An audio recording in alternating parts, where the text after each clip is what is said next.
নমস্কার বন্ধুরা, আজকের গল্প সুনীল গঙ্গোপাধ্যায়ের লেখা গরম ভাত অথবা নিছক ভূতের গল্প। গল্প ভালো লেগে থাকলে লাইক অ্যান্ড শেয়ার অবশ্যই করবেন।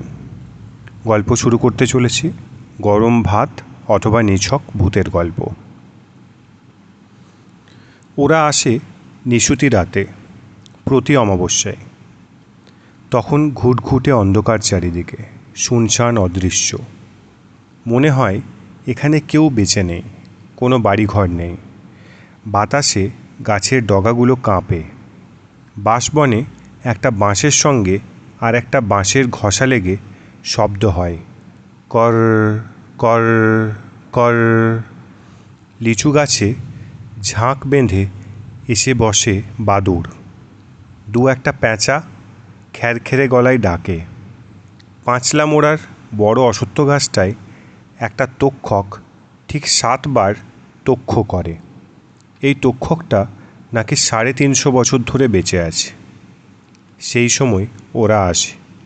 ঝুমঝুম ঝুমঝুম শব্দের সঙ্গে লণ্ঠনের আলোয় কাঁপতে থাকে কয়েকটা ছায়া। তখন শোনা যায় খকর খক করে কোনো পুরনো রুগীর কাশির শব্দ। দু একটা শিশু তেড়ে কেঁদে ওঠে। তখন বোঝা যায় এই অন্ধকার ঢাকা নিস্তব্ধ ভূমিতে মানুষের জীবন বহমান। দু একটা জানলা খুলে যায়। দাওয়ায় এসে দাঁড়ায় কয়েকটি ছায়ামূর্তি। আলো ও ঝুমঝুম শব্দ কাছে এগিয়ে আসে। তারা পাঁচলা মোড়ের অশ্বত্থতলায় থামে। মোট 11 জন উঠতি বয়সের ছেলে। তাদের সঙ্গে 2টি লণ্ঠন, 2 জনের হাতে 2টি বর্শা, 4 জনের পায়ে ঘুঙুর বাঁধা। লণ্ঠন দুটো মাটিতে রেখে তারা প্রথমে শীত কাটাবার জন্য হাতে হাত ঘষে। শরীরের যেখানে সেখানে ধপাধপ করে চাপড়ে মশা মারে। তারপর তারা সকলে মিলে বিকট মোটা গলায় একসঙ্গে চেঁচিয়ে ওঠে, হে রে রে রে রে রে রে রে রে রে, জাগরে গ্রামবাসীগণ জাগরে। পূর্ব, পশ্চিম, উত্তর, দক্ষিণ এই চারিদিকে ফিরে ফিরে তারা 4 বার হুঙ্কার দেয় এরকম। তারপর অন্যরা গোল হয়ে ঘিরে দাঁড়ালে তার মধ্যিখানে এসে ঘুঙুর পরা 4 জন পা ঝুমঝুমোয়। সবাই তালে তালে হাততালি দেয়। হঠাৎ শুরু হয়ে যায় গান। ভূত কিনতে এসেছি ভাই, ভূত কিনতে এসেছি, ভূতের তেলে ওষুধ হবে স্বপ্ন আদেশ পেয়েছি।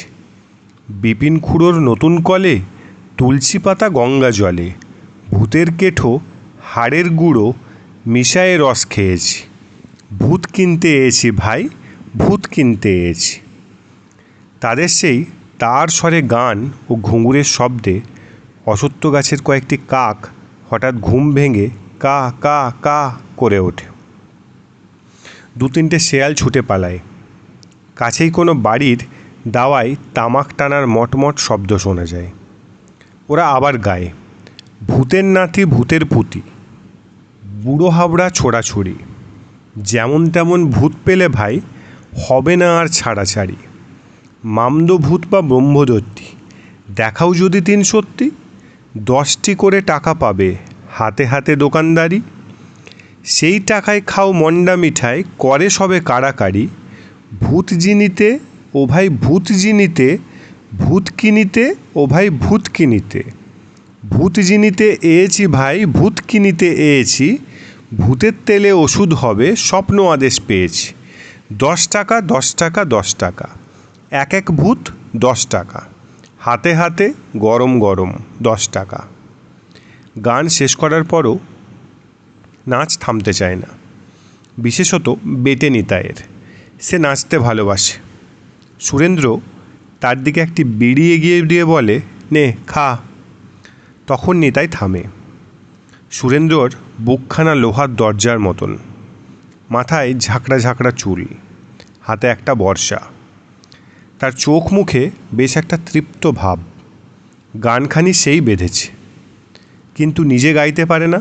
অন্যরা যখন গায় তখন সে হাততালি দেয় চোখ বুজে। আর একটি বর্ষা বিনোদের হাতে। সে বর্ষাটিকে পতাকা দণ্ডের মতো সামনে ঝুঁকিয়ে ধরে আছে। সেই বর্ষার সঙ্গে দড়ি দিয়ে বাঁধা একটি জন্তু। জন্তুটা একবার ছটপট করতেই বিনোদ বলে, আরে সালা, এখনও তেজ যায়নি। বর্ষাটা ঘুরিয়ে সে জন্তুটাকে একবার মাটিতে আছড়ায়। ঝনঝন করে শব্দ ওঠে। সকলে বিড়ি ধরিয়ে একটু বিশ্রাম নেয়। এর পরের গান হবে মালোপাড়ায় বটগাছের নিচে। সুরেন্দ্র রাস্তা ধরে খানিকটা এগিয়ে গিয়ে হাঁক মারে, ও পবন ঠাউদা, জেগে আছো নাকি? যে বাড়ির দাওয়া থেকে তামাক টানার মটমট শব্দ আসছে সেখান থেকে উত্তর আসে, আছি রে, আয় আয় এদিকে। পবনের বয়স 4-20 না 5-20 তা সে নিজেই জানে না। শরীরটা বেঁকে গেছে, সব কখানা হাড় পরিষ্কার গোনা যায়। তার 5 ছেলের মধ্যে 3 জন মারা গেছে, 2টি নাতিও গত হয়েছে, কিন্তু পবনের আর যাওয়ার কোনো লক্ষণ নেই। সবাই এসে ওই দাওয়ায় বসে, লণ্ঠন দুটো নামিয়ে রাখে পাশে। যে যে নেচেছিল এই শীতের মধ্যেও তাদের গায়ে চকচক করে ঘাম। নিতাই জিজ্ঞেস করে, জলের কলসিটা কোথায় ঠাউদা? বাইরে আছে নাকি? পবনের ছোট ছেলে নিবারণও উঠে এসেছে চোখ মুছতে মুছতে। সে 1 ঘটি জল নিয়ে আসে। নিতাই আলগোছে টাগরা ভিজিয়ে প্রায় অর্ধেকটা জল শেষ করে দেয়। নিবারণের ছেলে মেয়ে দুটো দরজার পাশ থেকে কুতকুত করে চেয়ে দেখে। পবন একবার হুঁকোটা পাশে নামিয়ে রাখতেই বিনোদ সেটা তুলে নিয়ে টান মারে। তারপর মুখ বিকৃত করে বলে, এ রাম রাম রাম, এটা কি ঠাউদা? এ কি তামাক? পবন ফোকলা দাঁতে ফ্যাক ফ্যাক করে হাসে, খুব মজা পেয়েছে সে। নিতাইয়ের পাশে বসা ঘনাই বলল, কেন, কি হয়েছে দেখি তো? ঘনাইও হুঁকোতে টান মারে, সঙ্গে সঙ্গে ওয়াক থু থু করে ওঠে। পবন হাসতে হাসতে বলে, তোরা পারবি না, একেলে ছেলে তো, আমার সহ্য হয়। এ তো তামাক নয়, এটা কি খাচ্ছ তুমি? তামাক পাবো কোথায়? তামাকের দাম কত জানিস? আমার ছেলে আমাদের তামাক কিনে দেবে, একটা পয়সা ঠেকায় না। তবে কলকাতে তুমি কি ভরেছ? অনেককালে তামাক টানা অভ্যেস, না মলে যাবে না। তামাক পায় না, তাই শুকনো আম পাতা আর একটুখানি গোবর দিয়ে মশলা তৈরি করেছি, আমার তো বেশ লাগে। থু, অভক্তি। তামাকের বদলে দুজনকে গোবর খাইয়ে খুব হাসতে থাকে পবন। নিবারণ তার বাপের উদ্দেশ্যে বলে, মরণকালে বুদ্ধিশুদ্ধি সব লোপ পেয়েছে একেবারে। নিতাই আর ঘনাই কয়েকটা চোখা চোখা গালাগাল দেয়। নিবারণের ছেলে মেয়ে দুটি দরজার পাশ থেকে হি হি করে হাসে। পবন অন্যদের মন্তব্য অগ্রাহ্য করে, কিন্তু ছেলের উদ্দেশ্যে বলে, মরার খোঁটা দিচ্ছিস কেন রে? আয়ু যখন ফুরোবে তখন মরব, তার আগে কথা কি? নিবারণ বলল, ফের যদি তোমাকে গোবর নিয়ে ঘাটাঘাটি করতে দেখি। সুরেন্দ্র মাঝখানে বাধা দিয়ে বলল, থাক, এই নাও ঠাউদা, একটা বিড়ি খাবে নাকি? পবন বিড়িটা খপ করে তুলে নিয়ে বলে, বেঁচে থাক বাবা, ধনে পুত্রে লক্ষ্মী লাভ হোক, আর একটা বিড়ি দিবি, কাল সকালে খাবো। সুরেন্দ্র জিজ্ঞেস করলো, ঠাউদা, ভূত টুতের সন্ধান পেলে একটা দাও না, তুমি তো জানতে অনেক। পবন বলল, জানতাম তো, দেখেছিও কত, নিজের চোখে দেখেছি। বাড়ির কাছে এই 5 লা অশ্বত্থতলায় পেতনি দাঁড়িয়ে থাকতে দেখেছি। একবার পড়েছিলাম মেছো ভূতের পাল্লায়, হিজলমারির বিল থেকে মাছ ধরে নিয়ে আসছি, অমনি সেই সালার ভূত আমার পেছু নেছে। 2 কদম যায় আর সে বলে, মাছ দে না ও পবন, মাছ দে না। তারপর দেখি একটা না 3টে ভূত। শেষমেশ আমি মাছ ফেলে দে দৌড়, তা একটাও ভূত ধরে দিতে পারলে না। এখন তো আর দেখি না, তোদের দেখলি বোধহয় ভয় পাই। এই তো পরশুদিন সন্ধ্যাবেলা আমি এই দাওয়ায় বসে বসে হুঁকো টানছি, দেখি কি গোয়াল ঘরের পাশ দিয়ে লাল বেনারসি পরা এক বউ পিদিম হাতে নিয়ে পুকুর ঘাটের দিকে যাচ্ছে। স্পষ্ট দেখলুম। আমি ডাকলাম, ও মা, তুমি কে, কোথায় যাও? তা কোনো সাড়াও দেয় না। সে তুমি নিবারণকার বউকে দেখেছ। হা আমার পড়া কপাল! আমার ছেলের বউ বেনারসি শাড়ি পাবে কোথায় রে ছোড়া? তার একখানা জ্যান্ত শাড়ি আছে কিনা সন্দেহ। এ দেখলাম এক সুন্দর বউ মানুষ, গা ভর্তি গয়না। দৌড়ে গিয়ে জাপটে ধরলে না কেন? আমার কি পায়ে সে জোর আছে? নিবারণও তখন বাড়ি ছিল না। আমি তারে দুবার ডাকতে না ডাকতেই চোখের সামনে অদৃশ্যি হয়ে গেল। হ্যাঁ রে সুরেন, সত্যি ভূত ধরলে তুই 10 টাকা দিবি? নিশ্চয়ই দেব, পকেটে টাকা নিয়ে ঘুরছি, নগদানগদি দাম পাবে।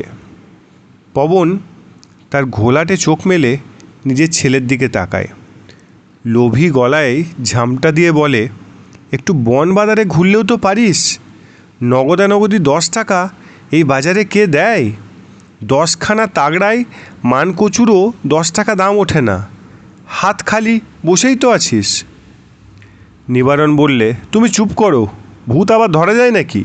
আমি কোনোদিন ভূত দেখলামই না এখনো পর্যন্ত। পবন বিড়বিড় করে বলল, চোখ থাকলেই দেখা যায়। এ গ্রামে মোট 17 রকমের ভূত আছে। আমি নিজের চোখে দেখেছি। একটা 10 টাকা, কম কথা? বিনোদের বর্ষার সঙ্গে বাঁধা প্রাণীটা আবার নড়ে চড়ে উঠল। নিবারণ চমকে উঠে বলল, ওটা কি? বিনোদ বলল, ওটা একটা স্যাজা। ওলাই চণ্ডীতলার সামনে রাস্তার ওপর দিয়ে দৌড়ে পালাচ্ছিল। বর্ষা দিয়ে গিথে ফেললাম। কড়া জান সালার, এখনও মরেনি। নিবারণের ছেলে মেয়ে দুটি এবার দরজার কাছে দৌড়ে দৌড়ে এলো সজারুটাকে দেখতে। বড় বড় কাঁটাগুলো ফুলিয়ে মাটির ওপরে থুবু হয়ে বসে আছে সজারুটা। মেয়েটার পরনে একটা ইজের, ছেলেটা একেবারে ন্যাংটা। নিবারণ ওদের তাড়া দেয়, যা ঘরে যা যা। মেয়েটির বয়স 13। সে 2 হাত আড়াআড়ি করে রেখেছে বুকের ওপর। এক পলক সজারুটাকে দেখে নিয়ে সে ভেতরে চলে গেল। ছেলেটা নড়ল না। নিবারণ জিজ্ঞেস করল, কি করবি এটাকে নিয়ে? বিনোদ বলল, কেটে মাংস খাবো। জ্যান্ত রাখতে পারলে বিক্রি করতে পারতিস, ভালো দাম পেতিস। জ্যান্ত স্যাজা ধরা কি সোজা কথা? কলা গাছের খোল থাকলে হতো, তা তখন পাই কোথায়? শালা এখনও নড়াচড়া করছে, কিন্তু বেশিক্ষণ আর বাঁচবে না, পেটটা এফোড় ওফোড় করে দিয়েছে। শালারা আমার উঠোনের কচু গাছের তলা খুঁড়ে খুঁড়ে খায়, কখন আসে টেরও পায় না। একদিন শেষ রাতে ঝমঝম শব্দ শুনি, উঠে এসে আর দেখি না। ভূত ধরার চেয়ে স্যাজা ধরা সোজা, তাও তো পারিস না। পবন একটা দীর্ঘশ্বাস ফেলল। সজারুর মাংসের ভারী চমৎকার স্বাদ, লাল লাল মাংস, কত নরম আর তেলে ভরা। ইস, কতকাল সে মাংসই খায়নি। এখান থেকে বিনোদের বাড়ি প্রায় ক্রোশখানেক দূরে। কাল দুপুরবেলা যদি হেঁটে হেঁটে যাওয়া যায়, গিয়ে বলবে, বিনোদ, একটু মাংস চাখতে এলাম, তাহলে কি আর দেবে না একটু? কথায় কথায় বেশ সময় গেল। সুরেন্দ্র উঠে দাঁড়িয়ে বলল, চল এবার যাওয়া যাক। ঠাউদ্দা, তুমি কাছাকাছি বাড়ির সব লোকদের ডেকে বলো ভূত খুঁজে দেখুক। এক ভূত 10 টাকা, ধরতেও হবে না, দেখিয়ে দিলে আমরাই ধরে নেব, কিন্তু একেবারে চোখের সামনে স্পষ্ট দেখিয়ে দিতে হবে। ভূত কিনে তুই কি করবি রে? সত্যি ভূতের তেল হয়? সুরেন্দ্র মুচকি হেসে বলল, দেখোই না কি হয়, কত লোকের কত রোগ সারিয়ে দেব। তার জন্য আমার ভয় হয় রে, শেষে তুইও ভূতের হাতে মারা পড়বি। ওনাদের রাগ তো জানিস না, কোনোদিন বাগে পেলে তো ঘাটটা মটকে দেবে। সুরেন্দ্র হা হা করে হাসে। কিছুদিন আগে হলেও সে সদর্পে অনেক কথা বলতো, বুক চাপড়ে জানিয়ে দিত কোনো ভূতের বাপের সাধ্য নেই তার ধারে কাছে আসে। কিন্তু এখন আর সে ওসব কিছু বলে না। ফাদার পেরেরা তাকে নিষেধ করে দিয়েছেন, কথায় শুধু কথা বাড়ে। পবন আবারও বলল, তোর বাপকেও ভূতে ঘাড় মটকেছিল, আমি নিজের চোখে দেখেছি। খাল পাড়ে পড়েছিল মানুষটা, চোখ দুটো ওল্টানো, ভয়ে কালশিতে পড়ে গেছিল মুখে। সে কতকাল আগেকার কথা। ও কথা শুনলে সুরেন্দ্রর আর দুঃখ হয় না। সে বলল, সেই জন্যই তো ভূত ধরার ব্যবসা খুলেছি। বিনোদের মা শাকচুন্নি দেখে পা পিছলে পড়ে গিয়েছিল জলে। নেতায়ের বাপকে তাড়া করেছিল আলিয়া ভূত। ঘনায়ের মামা ভিড়মি খেয়েছিল 3 বার। চল চল, উঠে পড় সবাই। কিন্তু ওরা উঠতে গিয়ে দেখল দুটো হ্যারিকেনের মধ্যে একটা নেই। নিতাই বলল, আরে, আর একটা হ্যারিকেন কোথায় গেল? এই তো রাখলাম এখানে। পবন বলল, দুটো তো আনিসনি, একটাই তো ছিল। বিনোদ জোর দিয়ে বলল, দুটো হ্যারিকেন এনে রেখেছি আমরা। তাহলে যাবে কোথায়? দেখ না অসত্যতলায় ফেলে এসছিস কিনা, ভুলও তো হতে পারে। মোটেই এত ভুল হয় না। নেতাই একটা হ্যারিকেন এনেছে আর সুখেন একটা। নিবারণ মিনমিন করে বলল, তাহলে হ্যারিকেন যাবে কোথায়? চোখের সামনে থেকে তো ভূত নিয়ে যায়নি। সুরেন্দ্র বলল, তোমার ছেলে মেয়ে স্যাজা দেখতে এসেছিল, ওদেরই কেউ হাতে ঝাঁঝিয়ে নিয়ে গেছে। নিবারণ ঘরের মধ্যটায় উকি দিয়ে বলল, কই, ওরা তো নেয়নি, ঘরের মধ্যে অন্ধকার। নিতাই বলল, ওসব চালাকি করো না নিবারণ কা, আমরা ঘরের মধ্যে খুঁজে দেখব। এ কি মামদোবাজি? নিবারণ বলল, ঘরের মধ্যে তোর কাকি শুয়ে আছে, আর তুই ঘরে ঢুকবি? আমাদের চোর ভেবেছিস? তাহলে হ্যারিকেন গেল কোথায়? আমরা হ্যারিকেন নিয়ে কী করবো রে শুয়োরের বেটা? 1 ফোঁটা ক্রাচিন কেনার মুরদ আছে আমার, ঘরে একটা পয়সা নেই, 2 দিন চাল কিনিনি। ছেলেকে সমর্থন করে পবন বলল, পয়সা থাকলে আমি গোবর পুড়িয়ে খাই। সুরেন্দ্র বলল, তোমার ছেলে মেয়েদের ডাকো নিবারণ কা, আমি ওদের জিজ্ঞেস করব। গলার আওয়াজ পিতা উচিত গম্ভীর করে নিবারণ ডাকল, পান্তি, গেনু, এদিকে একবার শুনে যা। মেয়েটি বেরোল না, এলো ছেলেটি। সুরেন্দ্রর আগে নিবারণই জিজ্ঞেস করল, হ্যারিকেন নিয়েছিস? ছেলে দুদিকে মাথা নেড়ে শুকনো গলায় বলল, আমি নিইনি। সুরেন্দ্র জিজ্ঞেস করল, এই গেনু, তোর দিদি কোথায়?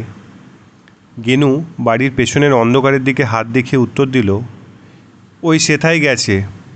কেন, ওইদিকে গেছে কেন? মার সঙ্গে গেছে।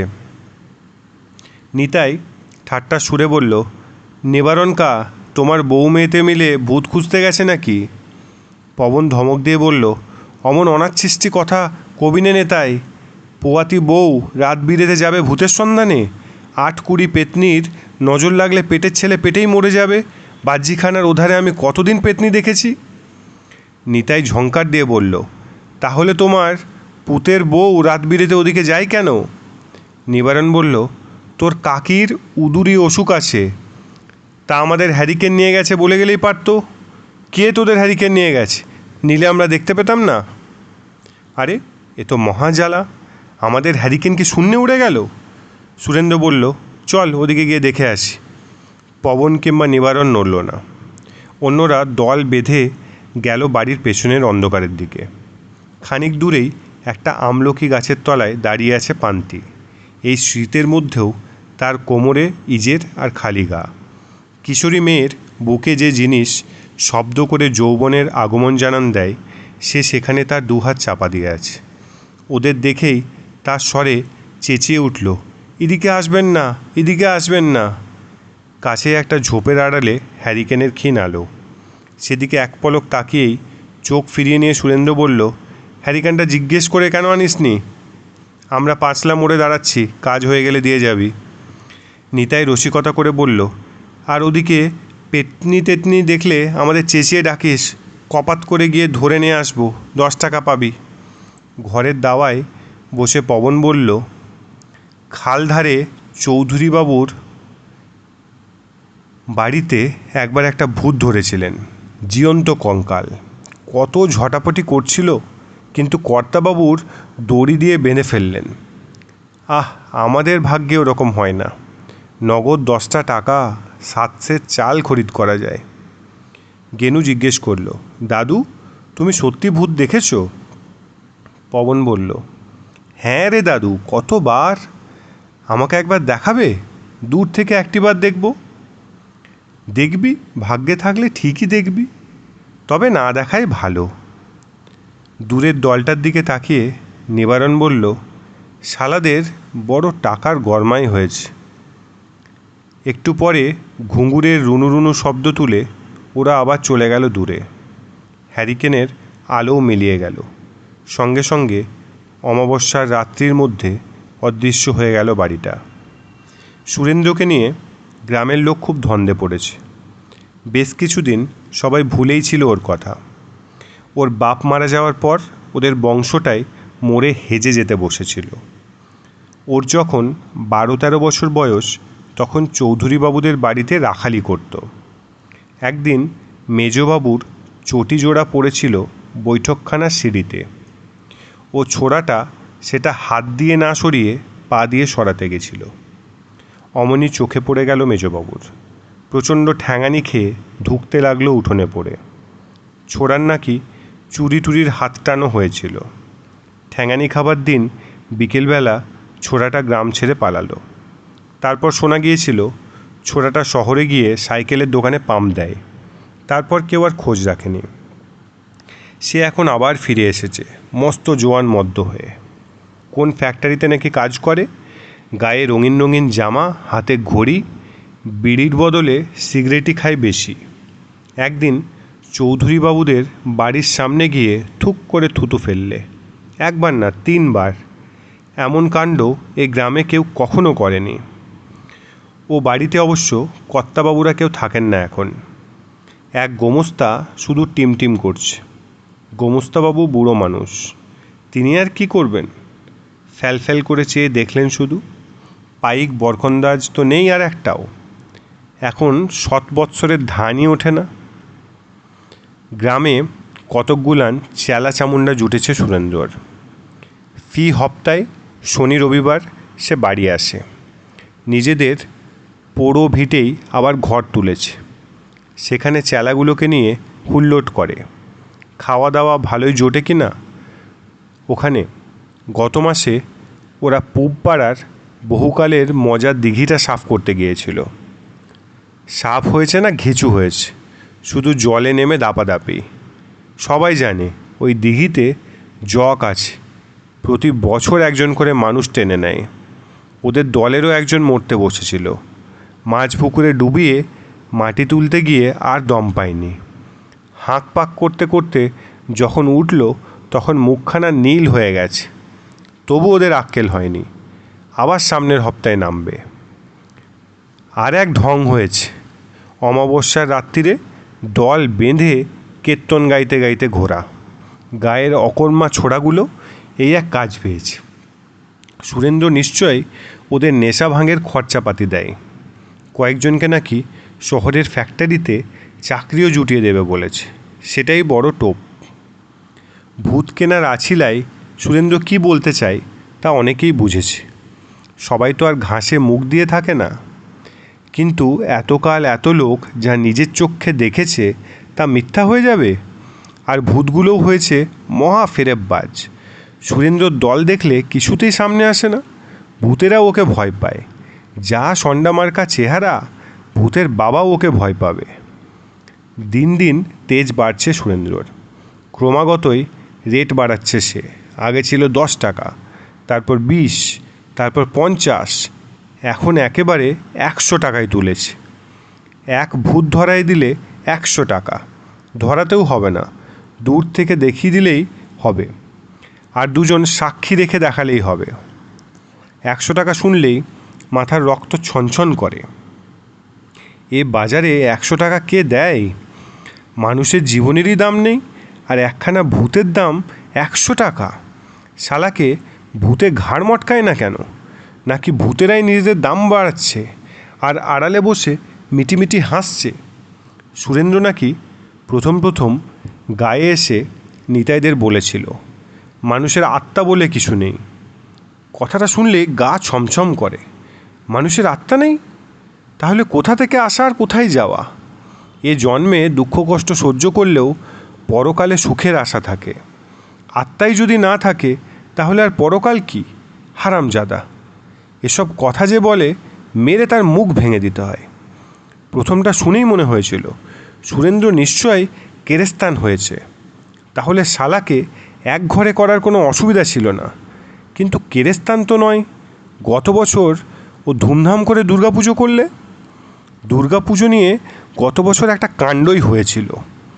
এ গাঁয়ে একখানায় দুর্গাপুজো হয়, চৌধুরী বাবুদের বাড়িতে। চিরটা কাল যেমন হয়ে আসছে। গত 5-7 বছর ধরে বাবুরা কেউ গায়ে আসেননি। জমিদারি লাটে উঠেছে, আইপত্তর কিছু নেই। তাহলে আর আসবেন কেন? শুধু আছে ওই এক পেল্লাই ভাঙা বাড়ি।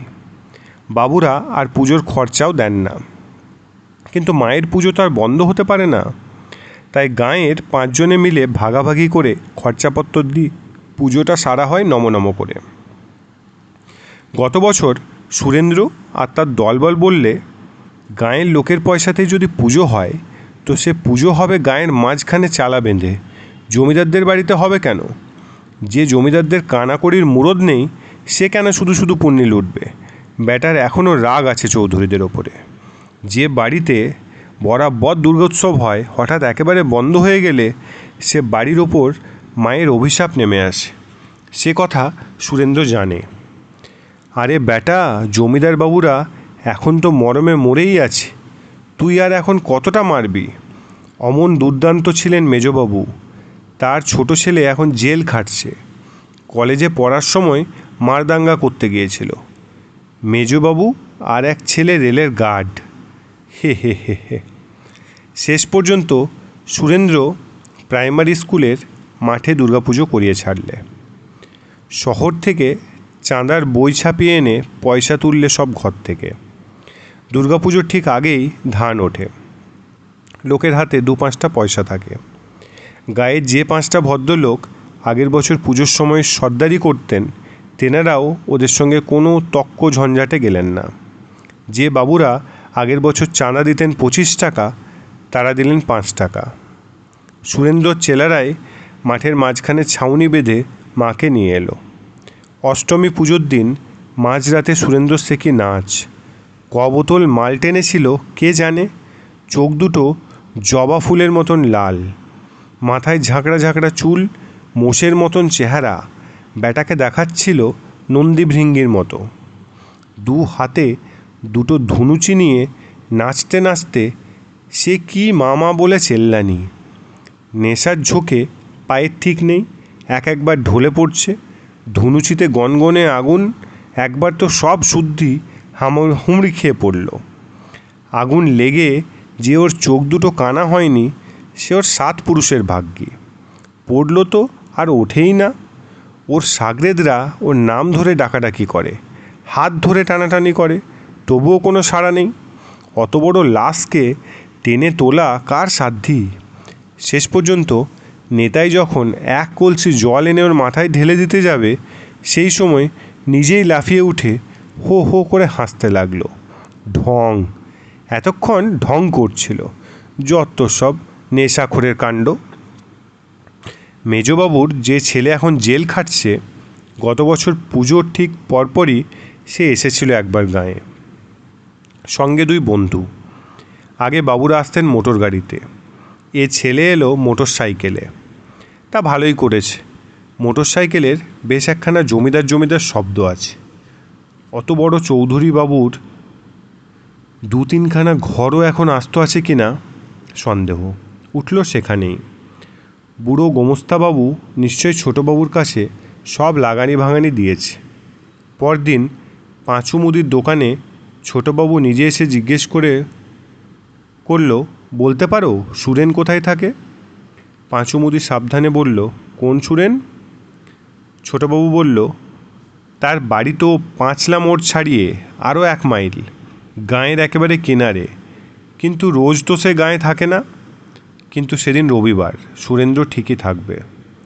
সবাই ভাবল এবার সুরেন্দ্রর সঙ্গে লাগবে ছোটোবাবু। অবস্থা পড়ে গেছে, তবু তো জমিদারি রক্ত শরীরে, ফুটফুটে সুন্দর চেহারা। এরকম চেহারার মানুষ আজকাল গাঁ দেশে একদম দেখাই যায় না। যখন জমিদারি ছিল তখন 2-4 জন অন্তত ছিল, এখন সব শহরে। আগেকার দিন তো নেই যে ছোটোবাবু পাইক পাঠিয়ে সুরেন্দ্রকে ধরে এনে জুতো পেটা করবে। বন্ধুদের সঙ্গে নিয়ে নিজেই মোটর সাইকেলে চলে গেল ফটফটিয়ে। তারপর সুরেন্দ্রর সঙ্গে তার যে কী কথা হলো তা কেউ জানে না। তবে খানিক বাদে দেখা গেল ছোটবাবু আর তার বন্ধুরা হাসতে হাসতে বেরিয়ে আসছে সুরেন্দ্রর ঘর থেকে। কি একটা কথার পর ছোটবাবু সুরেন্দ্রর কাঁধ চাপড়ে দিতে চায়, কিন্তু সুরেন্দ্র অত্যধিক লম্বা বলে ছোটবাবুর হাত ঠিক মতন পৌঁছায় না। বরং ছোটবাবু পকেট থেকে সিগারেটের প্যাকেট বার করতেই কিছু জিজ্ঞেস না করে সুরেন্দ্র তার থেকে একটা তুলে নিল। একেই বলে কলিকাল। দূর থেকে নিবারণ এটা নিজের চোখে দেখেছে। কোনো কারণ না থাকলেও ছোটবাবুর পকেট থেকে সুরেন্দ্রর ওই সিগারেট তুলে নেওয়া দেখে নিবারণের মনে পড়েছিল সুরেন্দ্রর সেই কথা, মানুষের আত্মা নেই, ও ভাবলে যাতনা হয়। অবশ্য সুরেন্দ্র পরে এ কথা স্বীকার করতে চায়নি। যোগেন মাস্টার জিজ্ঞেস করেছিল। পাশাপাশি দু গাঁয়ের মাঝখানে একটা স্কুল। সেই স্কুলে সরকারি নতুন মাস্টাররা আসে, আর 2-1 বছর বাদেই চলে যায়। আবার অন্য মাস্টার আসে। শুধু থেকে গেল যোগেন মাস্টার। যোগেন মাস্টার বিকেলের দিকে নদীর ধারে একা একা বসে থেকে সূর্য ডোবা দেখে। ভাবুক মানুষ। এই যোগেন মাস্টার হাটবারে এক দঙ্গল লোকের মাঝখানে জিজ্ঞেস করেছিল, হাগো সুরেন, তুমি নাকি বলেছ মানুষের আত্মা নেই? সুরেন কখনো পড়েনি যোগেন মাস্টারের কাছে। সে বিড়ি লুকোয় না, কিন্তু চ্যাটাং চ্যাটাং কথাও বলে না। ঘাড় চুলকে জবাব দিল, সে তো আপনারাই ভালো জানেন। আমি মুখ্য সূক্ষ্ম মানুষ, আমি কি অত বুঝি? আমি কখনো আত্মা দেখি নাই। যোগেন মাস্টার গোঁফ এঁটো করা হাসিতে মুখ ভরিয়ে বললেন, আরে পাগল, এই যে বাতাসে আমরা নিঃশ্বাস নিই, সে বাতাস আমরা চোখে দেখতে পাই। তার মানে কি বাতাস নেই? যারা শুনছিল তারা মাথা নাড়ে। হ্যাঁ, জব্দ করেছে বটে যোগেন মাস্টার। এবার বল বেটা, বাতাস নেই? সুরেন্দ্র বলল, বাতাস চোখে দেখা যায় না, কিন্তু হাতে ধরা যায়। যোগেন মাস্টার বলল, বাতাস ধরা যায়? বলো কি হে? কেউ কখনো তা পেরেছে? বুকের মধ্যে একটু বাতাস ধরে রাখো, অমনি প্রাণ পাখি ছটপট করে উঠবে। কি উঠবে না? তোমরা কি বলো? সকলে মাথা নাড়ল। কাছেই দাঁড়িয়েছিল একটা বেলুনওয়ালা। সুরেন্দ্র একটা নেতানো বেলুন খপাত করে তুলে নিয়ে ফু দিয়ে ফুলিয়ে সেটাকে লাউ করে ফেলল। তারপর সেটার ঠুটো চেপে ধরে হাত উঁচিয়ে বলল, এই দেখেন মাস্টারমশাই, বাতাস ধরলাম। আপনি বুঝিয়ে দেন তো আত্মাকে ধরা যায় এইভাবে। আপনি বুঝিয়ে দিলে আমি মেনে নেব। মাস্টার বলল, আত্মাকে ধরবে? ও চিন্তাও করো না বাপ, উনি কখনো ধরা ছোঁয়া দেন না। নৈনং ছিদ্রন্তি অং বং চং। তার মানে হলো গে, আত্মাকে কখনো ছ্যাদা করা যায় না, তাকে আগুনে পোড়ানো যায় না, জলেও ডোবানো যায় না। আত্মা অজর, অমর। সুরেন্দ্র বলল, মানুষ মরে গেলে যখন তাকে পোড়ানো হয়, তখন কি ফুস করে আত্মাটা মুখ দিয়ে বেরিয়ে যায়? কোথায় যায়? মাস্টার বলল, তখন তা পরমাত্মার সঙ্গে মিশে যায়। পরমাত্মা হলেন ঈশ্বর। সুরেন্দ্র বলল, মাস্টার বলল, কি কথাটা পছন্দ হলো না? তুমি মানলে না? সুরেন্দ্র বলল, মানব না কেন? আপনার মতন পড়ালেখা জানা লোক যখন বলছেন, তখন কি আর ভুল বলবেন? যোগেন মাস্টারের জয়ে সবাই বেশ খুশি হয়ে অবাকও হয় খানিকটা। সকলেই ভেবেছিল সুরেন্দ্র ফাটাফাটি তক্ক করবে মাস্টারের সঙ্গে। বেলুনটা ফুলিয়ে সে বেশ একটা তাক লাগিয়ে দিয়েছিল। তারপর সে এত সহজে মেনে নিল লক্ষ্মী ছেলের মতন। যোগেন মাস্টার বেশ পরিতৃপ্ত হয়ে সুরেন্দ্রর গা চাপড়ে দিলেন, যেন সে একটি বেশ ভালো ছাত্র। তারপর আবার জিজ্ঞেস করলেন, তুই নাকি ভূত ধরার ব্যবসা খুলেছিস? সুরেন্দ্র সঙ্গে সঙ্গে উত্তর দিল, আজ্ঞে হ্যাঁ, শহরের এক বাবু আমাকে অর্ডার দিচ্ছেন। একটা ভূত যোগান দিলেই 250 টাকা পাবো। আমি কিনবো 100 টাকায়, আমার মোটা লাভ। এই দেখেন না, এই হাট থেকে ব্যাপারীরা প্যাঁচ কিনে নিয়ে যাচ্ছে 700 টাকা মন দরে, শহরে পাইকারি রেটে ছাড়বে 35 টাকায়। আমি তেমনি চালানি ব্যবসা ধরেছি। যোগান মাস্টার হে হে হে হে করে হেসে উঠলেন। সুরেন্দ্রও ঠিক সেই তালে তাল মিশিয়ে হাসতে লাগলো, যেন সে সত্যি বেশ একটা মজার কথা বলেছে। পেয়েছিস একটাও? না। হে হে হে হে, এ কি ছেলে খেলা? ভূতের ব্যবসার কথা বাপের জন্মে শুনিনি। এসব কথা মন থেকে বাদ দাও। এ বড় সাংঘাতিক জিনিস, কখন কি হয়ে যায় বলা যায় না। সুরেন্দ্র আবার একটা বিড়ি ধরিয়ে বলল, আপনার বাড়িতে যে একদিন যাব মাস্টারমশাই। হাটের মধ্যে দাঁড়িয়ে সব কথা হয় না। আপনি জানেন আমার বাবাকে ভূতে গলা টিপে মেরেছিল? মাস্টার বলল, হ্যাঁ শুনেছি। সুরেন্দ্র বলল, আমার বাবার ট্যাকে সেদিন ধান বেচা টাকা ছিল, তার এক আদলাও পাওয়া যায়নি। কে নিল সেই টাকা? আত্মা না পরমাত্মা? কার বেশি টাকার দরকার? আপনার ঠেঙে জেনে আসবো। গাঁয়ের একটা লোকও সেদিন সাক্ষী দেয়নি। পুরনো খালটা মজে হেজে গেছে। সরকার থেকে সেই খালটা নতুন করে কাটাচ্ছে এবার। পাশের গাঁয়ের রহমান সাহেব সেই খাল কাটার ইজারা নিয়েছেন। এ খাল দিয়ে আবার জল বইলে এ তল্লাটে চাষের সুবিধে হবে। এই কথাটা ভেবে নিবারণ নিজেকে নিজে ভ্যাংচায়। 2.5 বিঘে জমি ছিল, গত ফাল্গুনে তা বন্ধক রাখতে হয়েছে। না রেখে উপায় ছিল না। নিবারণ নিজেই বড় শক্ত অসুখে পড়েছিল। যদি তার ছেলে, মেয়ে, বউ বা বাপের অসুখ হতো, সে জমি বন্ধক দিত না কিছুতেই। কিন্তু সে নিজে তাদের সংসারে একমাত্র রোজগেরে পুরুষ। সে মরে গেলে আর সকলকে বাঁচাতো কে? তার বাপ তো 3 কেলে বুড়ো, কুটোটি নাড়বার পর্যন্ত ক্ষমতা নেই। তবু এখনও রাক্ষসে খিদে আছে, মরেও না কিছুতে। তার অন্য ভাইরা কেউ বাপকে নেয়নি নিজের সংসারে, শুধু নিবারণই যত জ্বালা। মহাজনকে সে বলে রেখেছে, ভাগ চাষের সত্ত্ব তারই থাকবে। নিজের জমিতেই সে ভাগ চাষি হবে। ধান উঠে গেলে ওই জমিতে সে ফুলকপি বসাবে। সরকার বাহাদুর খাল কাটাচ্ছেন, আর 2 বছর আগে কাটাতে পারেননি যখন জমিটুকু নিবারণের নিজেরই ছিল। এখন ভাগ চাষ করে সে সংসারের পেট ভরাবে, না বন্ধকি দেনা শুধবে। দৈনিক 50 জন লোক লাগে খাল কাটার জন্য। সারা গাঁয়ের লোক গিয়ে হামলে পড়েছিল। কারুর হাতে এখন কাজ নেই। নিবারণরা বংশ পেশায় ঘরামি, এখন কাজ জোটে না। 1 কাহন খড়ের দাম 24 টাকা। যাদের হাতে 2 পয়সা আছে তারা টালি দিয়ে চাল চাইছে। সেই জন্য শহর থেকে মিস্ত্রি আসে। রহমান সাহেব নিজের গাঁ সোনামুড়ি থেকেই মাটি কাটার মজুর নিয়েছিলেন 50 জন। সেই নিয়ে পরশুদিন খুব হাল্লা হয়ে গেল। খালটা 2 গাঁয়ের মাঝখানে, তাহলে শুধু 1 গাঁয়ের লোক কেন কাজ পাবে? এ গাঁয়ের কাজের মানুষ নেই? রহমান সাহেব ঠান্ডা মাথার মানুষ। সব শুনে টুনে উনি ঠিক করে দিয়েছেন, প্রতিদিন এ গাঁ থেকে 25 জন, ও গাঁ থেকে 25 জন কাজ পাবে। 1 লোক পরপর 2 দিন কাজ পাবে না। 4.5 টাকা রোজ, আর 1 বেলা খোরাকি। নিবারণ গতকাল কাজ পেয়েছিল, আজ পাবে না। ঘরামির ছেলে শেষ পর্যন্ত মাটি কাটা কুলি। আজকাল অত কিছু ভাবলে চলে না।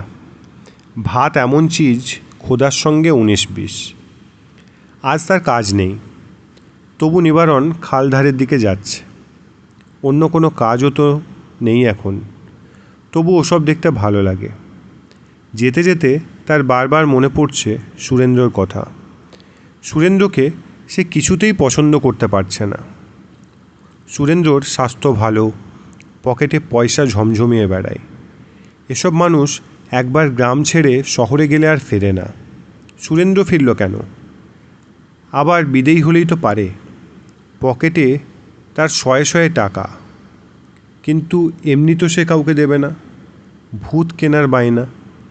নিবারণের গা জ্বালা করে। 100টা টাকা পেলে তার এখন কত দিকে সুরাহা হতো। সেই টাকা একজনের পকেটে আছে, অথচ সে পাবে না। এই পৃথিবীতে কারুর থাকে প্রয়োজনের চেয়েও অনেক বেশি, আর কেউ প্রয়োজনটুকুও মেটাতে পারে না। এটাই বুঝি ভাগ্যের নিয়ম। কতজন কত ভূত দেখে, তার ভাগ্যে জোটে না একটাও। সন্ধ্যের পর সে এদিক ওদিক তাকিয়ে খোঁজে, চমকে ওঠে 2-1 বার। তারপর ভালো করে চোখ কষলে দেখে, না, একটা কলা গাছ কিংবা বেল গাছ, দূর দূর। তখন আরও রাগ হয় সুরেন্দ্রর ওপরে। খালপাড়ের উঁচু বাঁধটার ওপরে এসে দাঁড়ায় নিবারণ। বুক চিতিয়ে নিঃশ্বাস নেয়। খালি পেটে বেশি হাওয়া খেলে পেট গুলিয়ে ওঠে, মন খারাপ লাগে। 50টা লোক একসঙ্গে মাটি কাটছে। ওরা যেন সবাই আলাদা। নিবারণ ওদের কেউ নয়। আর খানিক বাদেই ওরা নগদ 4.5 টাকা পাবে, নিবারণ পাবে না। কদিন ধরেই তার বউটা পেট ব্যথায় কাতরাচ্ছে। রাত্রির বেলা ঘুঙিয়ে ঘুঙিয়ে কাঁদে। ওই সময় ওর একটু ভালো মন্দ খাওয়ার দরকার। একটু দুধ পেলে শরীরের পুষ্টি হতো। পেটের বাচ্চাটা, কিন্তু দুধ, কতদিন আগে পয়সা দিয়ে দুধ কিনেছে মনেই পড়ে না নিবারণের। পুকুরের ধারে কলমি শাক পাতা আপনি জন্মায়। কদিন ধরে সেই কলমি শাক সেদ্ধ আর ফ্যান ভাত চলছে। আকাশটাকে গাঢ় লাল রঙে ভাসিয়ে সূর্যদেব অস্ত যাচ্ছেন। এই সময় আকাশটাকে ভগবানের রাজবাড়ির মতন মনে হয়। সেদিকে হাত তুলে মনে মনে নিবারণ বলল, এ জন্মে অনেক দুঃখ কষ্ট পেয়ে গেলাম। হে ভগবান, পরজন্মে একটু সুখ দিও, যেন দুবেলা পেট পুড়ে দুটো ভাত খেতে পাই, আর ছেলে মেয়েগুলোকে হাতে একটু নাড়ু বাতাসা দিতে পারি। ডান দিকে খানিকটা দূরে নিম গাছের তলায় একটা ছোটোখাটো জটলা।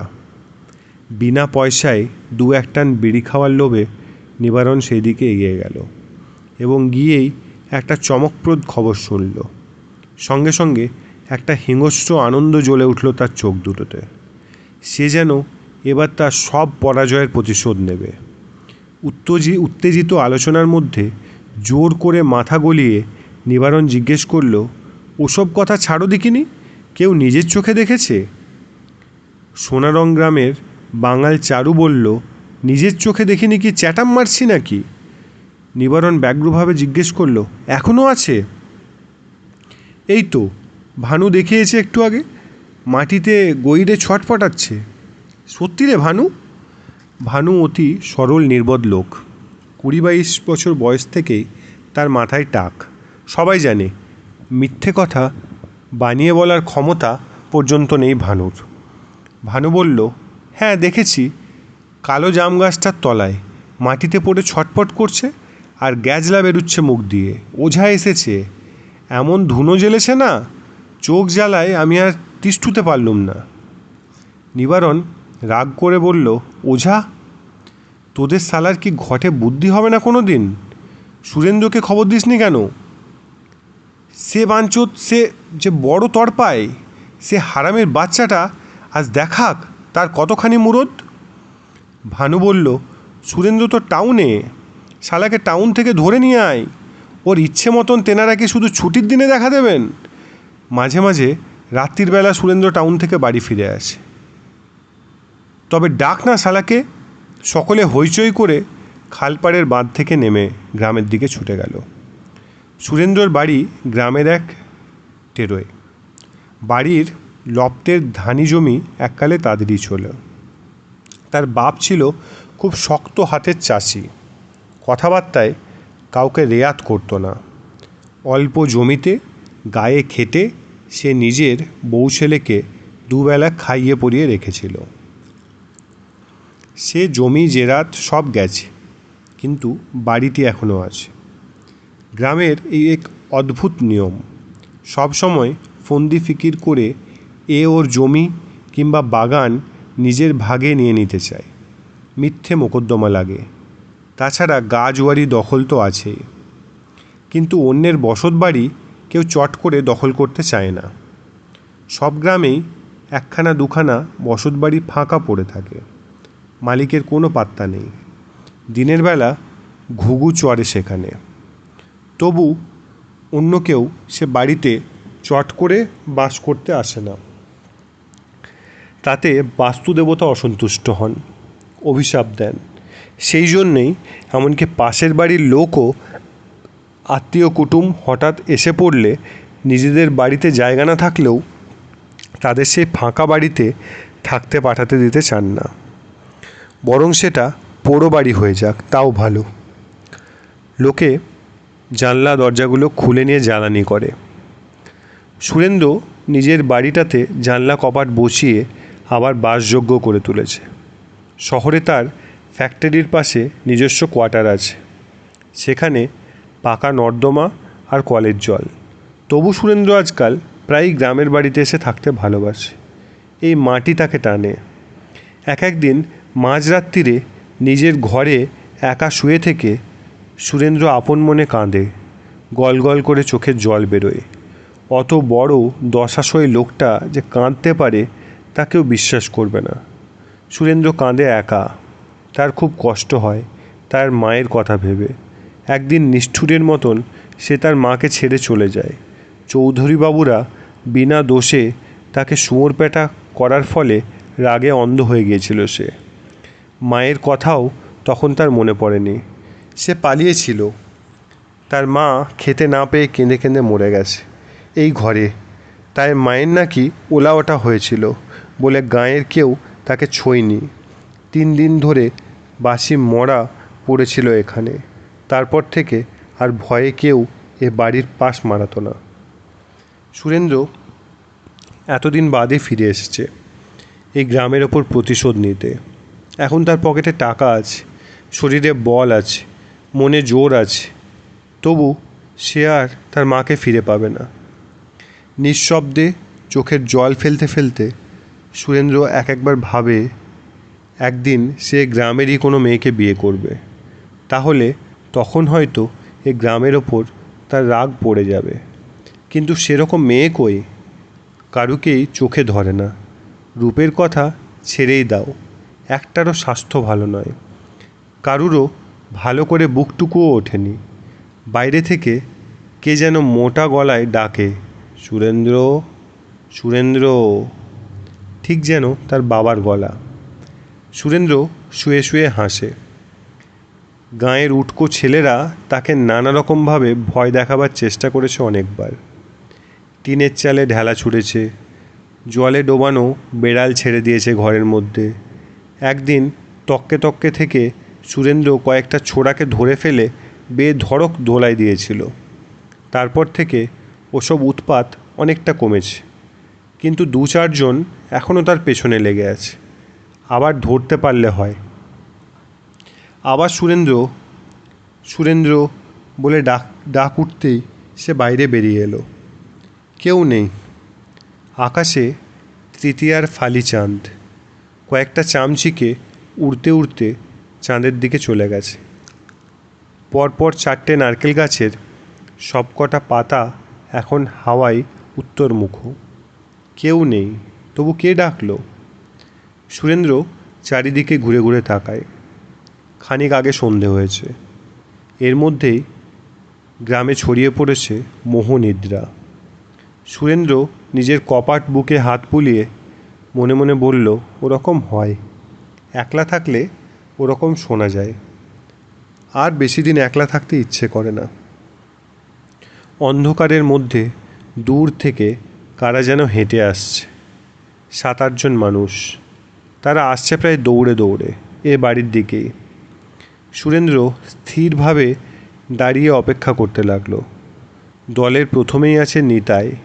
সে লাফাতে লাফাতে এসে বলল, সুরেন্দা, ও সুরেন্দা, জবর খবর আছে। আমি তোমার কাছেই আসছিলাম, পথে এনাদের সঙ্গে দেখা হলো। জবর খবর। সুরেন্দ্র বিনা উত্তেজনায় বলল, কি খবর? সোনারং গায়ের সর্বানন্দ দাসের পুতের বউকে ভূতে ধরেছে। সুরেন্দ্র ঠাট্টা করে বলল, বটে? কতখানি ভাং খেয়েছিস? এবার অন্য 4-5 জন এগিয়ে এসে বলল, সাচ্চা কথা, সর্বানন্দের ছেলে বিভূতির বউকে পেতনিতে ধরেছে। সকাল থেকে মাটিতে পড়ে ছটপটাচ্ছে। তার মুখ দিয়ে কথা বলছে পেতনিটা। কী সব কুৎসিত কথা। ঠাট্টায় সুরটা বজায় রেখে সুরেন্দ্র বলল, বটে? কি কুৎসিত কথা বলতো শুনি? সে তুমি গেলেই নিজের কানে শুনতে পাবে। আপনারা কেউ শোনেননি? কেউ চোখে দেখেছেন? নিবারণ উগ্র গলায় বলল, আলবৎ দেখেছে। এই তো চারু আর ভেনু দুজনেই দেখেছে। ওঝা এসেও সে পেতনিকে ভাগাতে পারছে না। সর্বানন্দের ছেলে বিভূতি কোথায়? ও তো দুর্গাপুরে কাজ করে। ওদের বাড়ির কেউ আছে এখানে? ওদের বাড়ির কেউ তো ডাকতে আসেনি আমাকে। কেন? আমরা বললে তুই যাবি না? আমাদের কথা কথা নয়? আমরা কি ফেল না? দেখো, আমি সাফ কথা বলি, সর্বানন্দের বাড়ি 2-2.5 মাইলের রাস্তা। অতখানি রাস্তা উড়ো কথা শুনে যদি শুধু শুধু যেতে হয়, তার চেয়ে ঘরে বসে কীর্তন গাওয়া অনেক ভালো। নাকি তুই ভয় পাচ্ছিস এখন? সুরেন্দ্র একবার হাসল। এত বয়স্ক বয়স্ক লোকদেরও তার খুব ছেলে মানুষ বলে মনে হয়। এদের মাথায় গোবর। সে বলল, আমার এমন লাভের কারবার, তাতে কি ভয় পেলে চলে? কিন্তু খাঁটি মাল পাচ্ছি কোথায়? এবার গিয়েই দেখ না। যাচ্ছি তাহলে। কিন্তু গিয়ে যদি দেখি ভাওতা, তাহলে কিন্তু উত্তম মধ্যম করে ছাড়বো আমি। আমার সঙ্গে মাজাকি করো না, আমি সরল কথার মানুষ। সুরেন্দ্র ঘরের মধ্যে ফিরে গেল রেডি হয়ে নিতে। অন্যরা বাইরে দাঁড়িয়ে রইল। শুধু নিতাইয়ের অধিকার আছে ঘরে ঢোকার। সুরেন্দ্র একটা ঝোলার মধ্যে কয়েকটা জিনিস ভরে নিচ্ছে। একটা ছোট্ট টিনের বাক্স, তার মধ্যে কী আছে নিতাই জানে না। একটা টর্চ, এক বান্ডিল ব্যান্ডেজের কাপড়, আর একটা বিলিতি মদের খালি বোতল। নিতাই জিজ্ঞেস করল, সুরেন্দা, খালি বোতলটা নিচ্ছ কেন? একগাল হেসে সুরেন্দ্র বলল, জানিস না, এই বোতলের মধ্যেই পেতনিটাকে ভরবো। ভূত পেতনিরা বোতলকে বড় ডরায়। যেই বোতলটা তুলে ধরবো, অমনি তার মধ্যে সুরুত করে এসে ঢুকে পড়বে। শালা, তুইও ওদের কথায় নেচেছিস। ঝোলাটা কাঁধে নিয়ে বাইরে বেরিয়ে সুরেন্দ্র বলল, চল। কয়েক পায়ে গিয়েই নিবারণ তাকে জিজ্ঞেস করল, টাকা এনেছিস তো সুরেন? 100 টাকা দিবি বলে কথা দিয়েছিস, আজ তোর টাকা খসবে। সুরেন্দ্র নিষ্ঠুরের মতন উত্তর দিল, তা নিয়ে তোমার মাথা ব্যথা কেন নিবারণ কা? ভালো মাল পেলে আমি দাম দেব। টাকা যদি পাই তো পাবে সর্বানন্দ দাস। তোমাকে কি তার থেকে একটা পয়সাও দেবে? নিবারণ খানিকটা চুপসে গেল। তবু সে মনে মনে বলল, তা আমি পেলাম আর নাই পেলাম, তবু তোর পকেট থেকে তো টাকা খুঁজতে দেখলেই আমার আনন্দ হবে। হারামের বাচ্চা, তো তেজ আজ ভাঙবে। সর্বানন্দ দাসের অবস্থা এককালে বেশ সচ্ছল ছিল। এখন আর তেমন রমরমা নেই। জমি জায়গা বেহাত হয়ে গেছে। তবু তার বড় ছেলে সরকারি শহরে চাকরি করে আর বাড়িতে টাকা পাঠায়। বাড়িটি বেশ সুন্দর, মস্ত বড়। উঠোনের চারপাশে 4টি ঘর, আর সে বাড়ি ঘিরে রয়েছে অনেকগুলো সুপুরি গাছ। রান্নাঘরের পাশ দিয়ে একটি সুপুরি গাছ ঘেরা পথ চলে গেছে পুকুর পাড় পর্যন্ত। উঠোনের এক কোণে একটি বড় কালো জাম গাছ। বাড়িটি এখন ভিড়ে ভিড়াক্কার। সেই ভিড় সামলাবার চেষ্টা কারুর নেই, যার যা খুশি করছে। লোকের চেঁচামেচিতে কান পাতা যায় না, সেই সঙ্গে ধূপধুনোর ধোঁয়া। একটা হ্যাজাকের আলো ঘিরে উঠছে অসংখ্য পোকা। সর্বানন্দের পুত্রবধূ শান্তি শুয়ে আছে উঠোনে। তার সর্বাঙ্গের পোশাক ভেজা, মাথায় চুল জলকাদায় মাখামাখি, চোখ দুটো বন্ধ, মুখ দিয়ে ফেনা বেরুচ্ছে অনবরত। শরীরটা কিছুক্ষণ নিস্তব্ধ, মাঝে মাঝে হঠাৎ বেঁকে দুমড়ে উঠছে, যেন অসহ্য যন্ত্রণায়। বড় একটা মাটির মালসায় টিকের আগুন জ্বেলে তাতে একটু একটু ধুনো দিচ্ছে সর্বানন্দ নিজে, আর শান্তির পাশে বসে ওঝা অনবরত মন্ত্র পড়ে যাচ্ছে চোখ বুজে। তার হাতে একটা ঝাঁটা। ওঝাটি বেটে বাটকুল। এ গ্রামের মহাদেব ওঝার ছিল দারুণ নামডাক। আশেপাশের 10-20খানা গাঁ থেকে তার বায়না হতো। চেহারাও ছিল সাংঘাতিক, দেখলে ভয় ও ভক্তি দুটোই জাগত। মেয়ে মানুষের মতন কোমর পর্যন্ত লম্বা চুল, এদিকে গাল ভর্তি চাপ দাড়ি, টকটকে লাল রঙের কাপড় পরা, চোখ দুটিও সেরকম লাল, হাতে একটা ডান্ডা। এই মহাদেব ওঝা নাকি মন্ত্রের জোরে ভূতপ্রেতদের তিরিং বিরিং করে নাচাতে পারত। 6 মাস আগে সেই মহাদেব ওঝা মারা গেছে। সে নাকি নিজের শরীরের মধ্যে একসঙ্গে দুটো ভূত ঢুকিয়ে আটকে রাখতে গিয়েছিল। পুরুতের ছেলে যেমন পুরুত হয়, তেমনি ওঝার ছেলে ওঝা হয়েছে। কিন্তু বাপের চেহারা পায়নি ছেলে। বয়স তার মাত্র 20-22, দেহটি নাদুস নুদুস। তা হোক, বাপের কাছ থেকে মন্ত্রগুলো তো সব পেয়েছে। আর একটি বড় গুণ আছে তার, সে জিভ দিয়ে নিজের নাক ছুঁতে পারে। মহাদেবের ছেলের নাম সুবল। সে মাটিতে জোড়াসন করে বসে খুব ভাব দিয়ে মন্ত্র পড়ে যাচ্ছে, আর বউটি যেন মাঝে মাঝে বেঁকে দুমড়ে উঠছে। অমনি সে হাতের ঝাঁটা দিয়ে সপাং সপাং করে পিটোচ্ছে। মহাদেব ওঝা নাকি মারের চোটে রক্ত বার করে দিত। সুবল অত জোরে মারতে না পারলেও তার গালাগালির জোর আছে। শান্তি একবার বেশি করে হাত পা ছুটতেই সুবল ওঝা এক হাতে তার চুলের মুঠি চেপে ধরে মারতে মারতে বলল, যা যা আবাগির বেটি, শতেক ভাতারি, দূর হ দূর হ।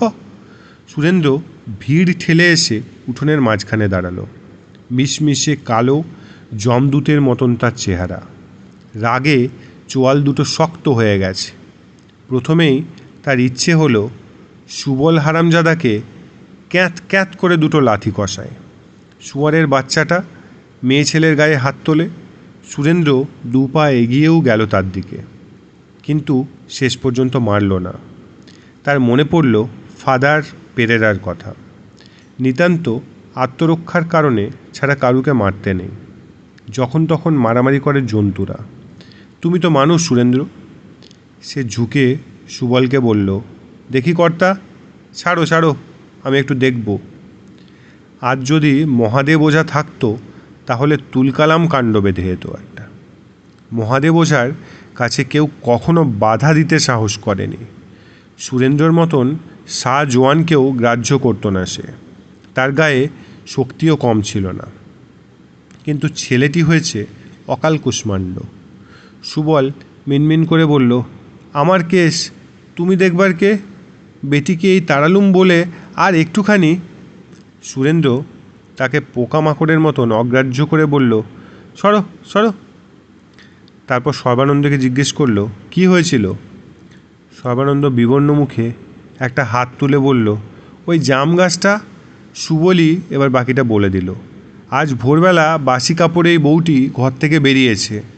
তখনও ভালো করে সূর্য ওঠেনি। ঘর থেকে উঠোনে পা দিয়েই দেখল 3টে কই মাছ। একটা বড় মাটির হাঁড়িতে কাল রাত থেকে কই মাছ জিওনো ছিল। এ বাড়িতে প্রায়ই এরকম জিওল মাছ রাখা থাকে। কোনো ক্রমে হাঁড়িটা কাত হয়ে পড়েছিল, তার থেকে বেরিয়ে এসছে কয়েকটা মাছ। বেড়ালে যে খেয়ে ফেলেনি তাই ভাগ্যি। বেড়াল অবশ্য জ্যান্ত কই মাছকে ভয় পায়। বউ তাড়াতাড়ি মাছগুলোকে ধরে হাঁড়িতে ভরল। সেই আঁশ হাত না ধুয়েই মুছে ফেলল কাপড়ে। তারপর ঘুম চোখে জল খালাস করে আবার ঘরে ফিরে শুতে যাবে এমন সময়। এই পর্যন্ত বলে সুবল থামল। উপস্থিত অন্যান্য লোকেরা এই ঘটনা ইতিমধ্যে প্রায় 50 শুনেছে। তবু সুবল খানিকটা নাটকীয় করবার জন্য বলল, ওই জাম গাছটা, ওই জাম গাছে ওত পেতে বসেছিল 2টিতে 2 দুষ্ট আত্মা। ওরা তো এই সুযোগই খোঁজে। বাসি কাপড়ে আঁশ হাতে মুছেছে, তার উপর পেচ্ছাপ করে এসে পায়ে জল দেয়নি। বউ যেই জাম গাছতলা দিয়ে আসছে অমনি গাছের একটা ডাল নিচু হয়ে নেমে এসে মারল মাথায় একটা ঝাপটা।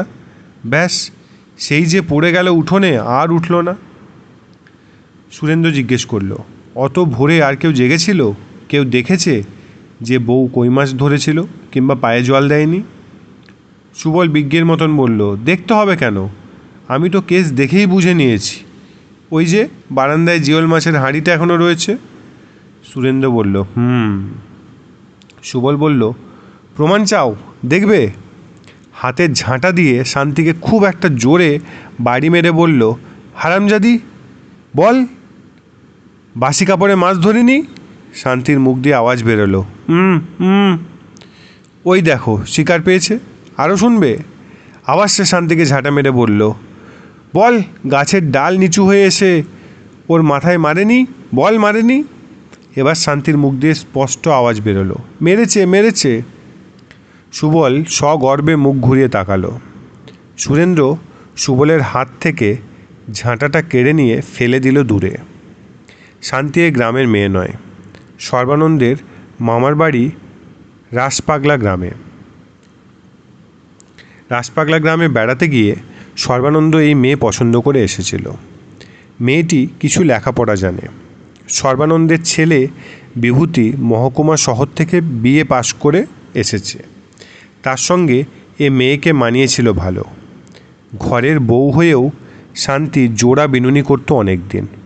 শহরে খরচ বেশি বলে বিভূতি এই 2 বছর হলো বউকে গ্রামের বাড়িতে রেখেছে।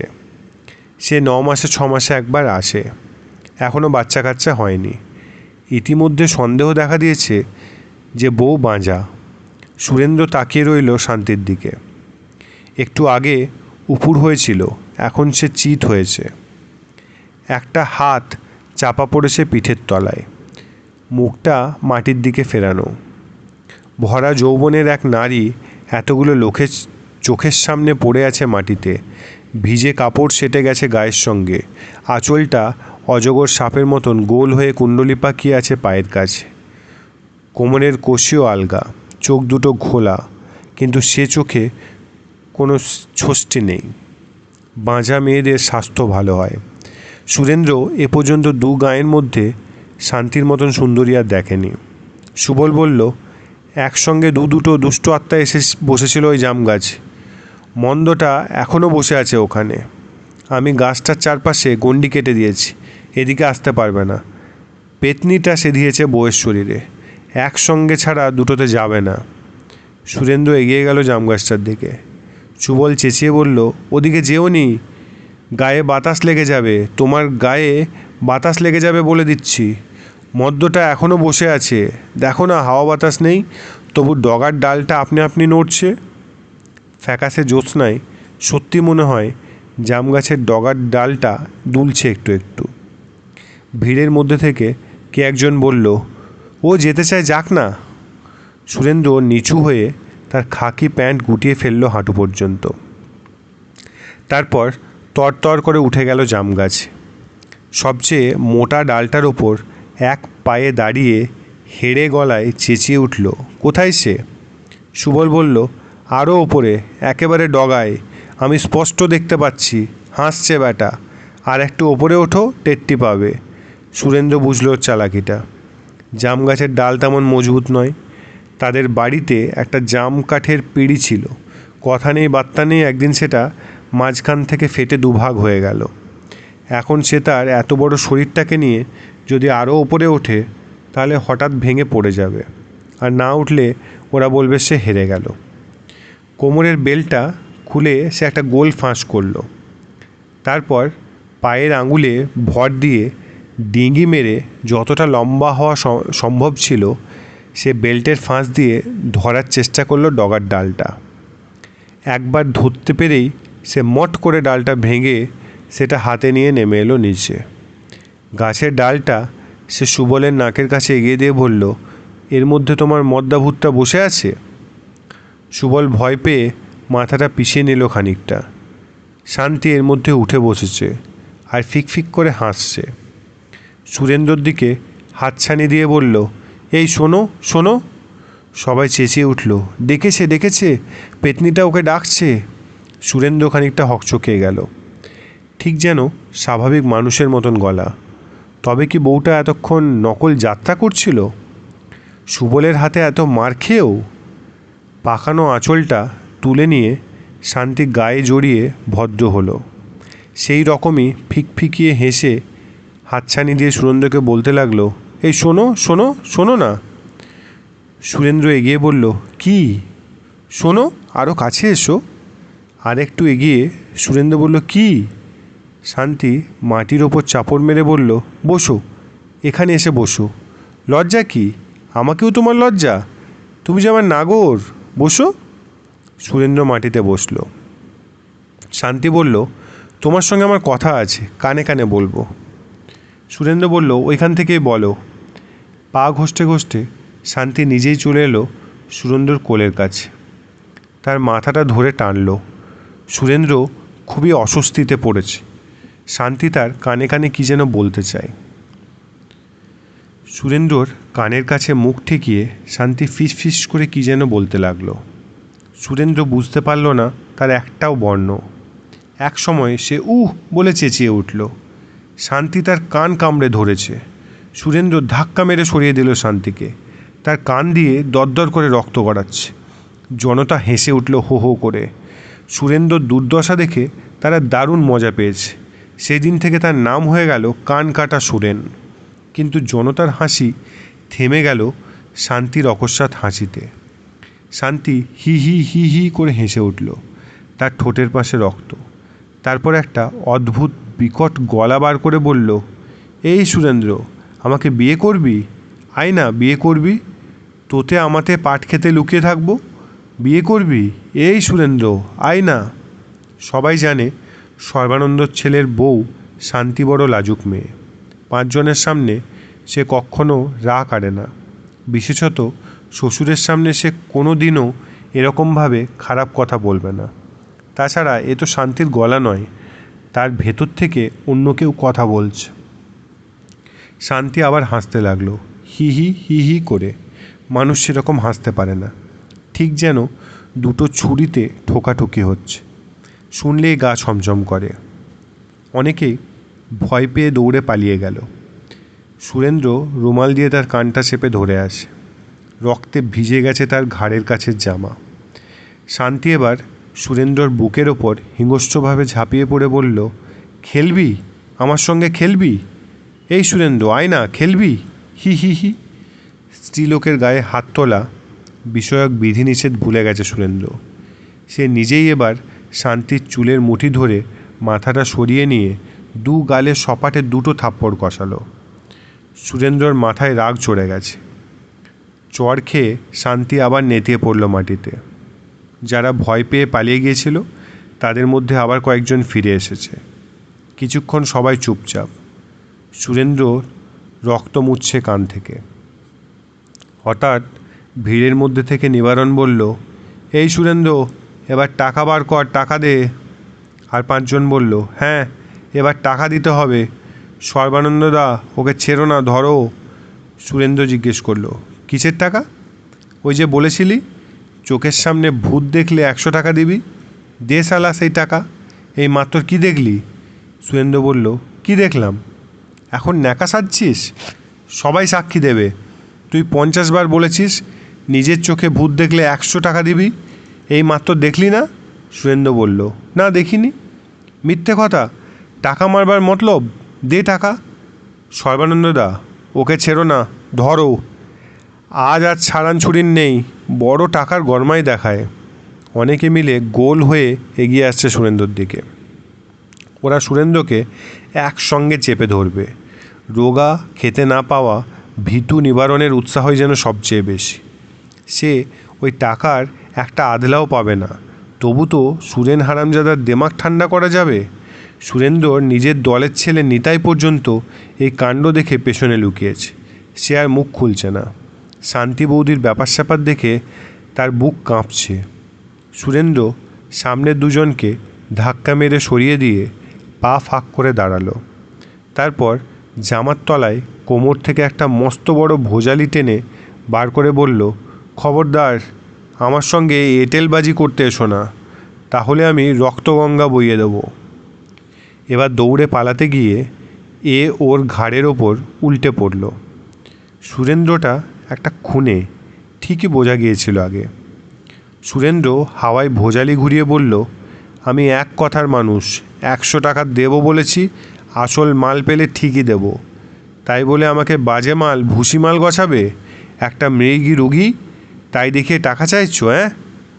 ভাঙা জাম গাছের ডালটা মাটিতে 3 বার আছড়ে বলল, এর মধ্যে মদ্দা ভূত আছে? কোথায় সে শালা?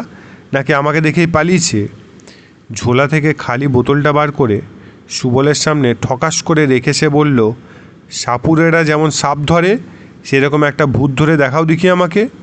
তুমি তো ভূত ধরে বেড়াও। এই বোতলটার ছিপি আটকে দেওয়ার পর যদি আপনা আপনি লাফায়, তবে আমি এক্ষুনি তোমাকে 100 টাকা দেবো, এক্ষুনি, এই দেখো টাকা। সুরেন্দ্র পকেট থেকে এক গোছা 1 টাকার নোট বার করে দেখালো। কিছু না পেরে সুবল বলল, যা যা। মাটিতে হাঁটু গেড়ে বসে সুরেন্দ্র ভোজালিটা পাশে নামিয়ে রাখলো। তারপর শান্তির নেতিয়ে পড়া একটা হাত তুলে নাড়ি দেখতে লাগলো। সর্বানন্দ এতক্ষণে খানিকটা সাহস সঞ্চয় করে বলল, এই, তুমি আমার বউয়ের গায়ে হাত ছুঁইও না। সুরেন্দ্র তাকে এক ধমক দিয়ে বলল, চুপ। একটু আগে তোমার ছেলের বউ আমার কানে কানে কি বলেছে জানো? যদি সবার সামনে বলে দিই তোমার মুখে চুনকালি পড়বে। সর্বানন্দ চুপসে গেল সঙ্গে সঙ্গে। ওঝার ছেলে ওঝা সুবল কিন্তু এত সহজে তার দাবি ছাড়তে চায় না। দর্শকদের মধ্যে যে কজন দূর থেকে তখনও উকিঝুঁকি মারছিল তাদের উদ্দেশ্যে সে বলল, তোমরা 5 জন দেখলে ও আমার কেস কেড়ে নিচ্ছে। এ বাড়ি থেকে আগে আমার ডাক পড়েছিল। সুরেন্দ্র বলল, এতক্ষণ ধরে তো ভেজর ভেজর করলে, ধরতে পেরেছো পেতনিটাকে? সুবল বলল, তুমি সরো, এবার আমি ভূত ডামরতন্ত্র শুরু করব। বেটির ধরা না পড়ে যাবে কোথায়? সুরেন্দ্র বলল, রাখো তোমার ভূত ডামরতন্ত্র। তুমি তোড়লতন্ত্রের নাম শুনেছ? সে হলো গে সব তন্ত্রের বাবা।